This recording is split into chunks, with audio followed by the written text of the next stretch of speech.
बौद्ध जिला गंजेई चाष और चालाण रेकर्ड सृष्टि करुच्ची। प्राय प्रतिदिन कौन ना कौन अंचल बौद्ध पुलिस बा अबकारी विभाग गंजेई जबत कर सूचना मिलूची। ठीक सेहीपरि बौद्ध अबकारी रेंज इन्स्पेक्टर दिलीप कुमार शतपथी प्राप्त सूचना अनुसार बौद्ध अबकारी मोबाइल स्क्वाड तरफ सगड़ा अंचल दुईटी स्थान में मिलित चढ़ाऊ कर 3 क्विंटाल 60 किलो गंजेई जबत कर जमापड़ी।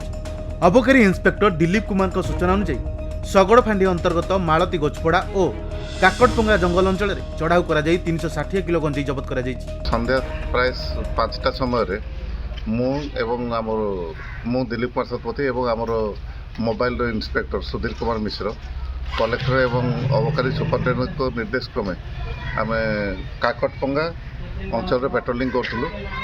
से समय नाल पाखु संध्या प्राय 5टा ରୁ 7ଟା मध्य लुकायित भाव रखा 4 बस्ता गंजेई को धरलु जार परिमाण हम 2 क्विंटाल।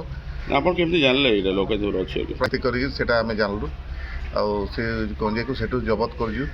परित्यक्त अवस्था सेटा लुचेकी रखा होता बाहर को चालाण करने जहाँ से मैंने चालाण करवा पूर्व आम जा धरचु कौन से आसामी से पाखे नथिले आटा गला गत काली रातिर खबर को भित्ति करी आम मोबाइल इन्स्पेक्टर सुधीर कुमार मिश्र आम मिलित भाव जाइलु आटा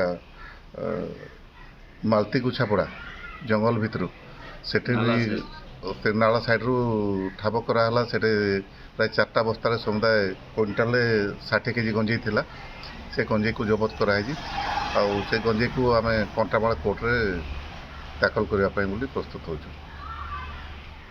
काली एवं आज भितर मोबाइल रेंज सदर एवं हरभंगार सबू स्टाफ मिलित भाव चढ़ऊ सामिल थे। बौद्धरू जयानंद मिश्र रिपोर्ट खबर ओडिशा।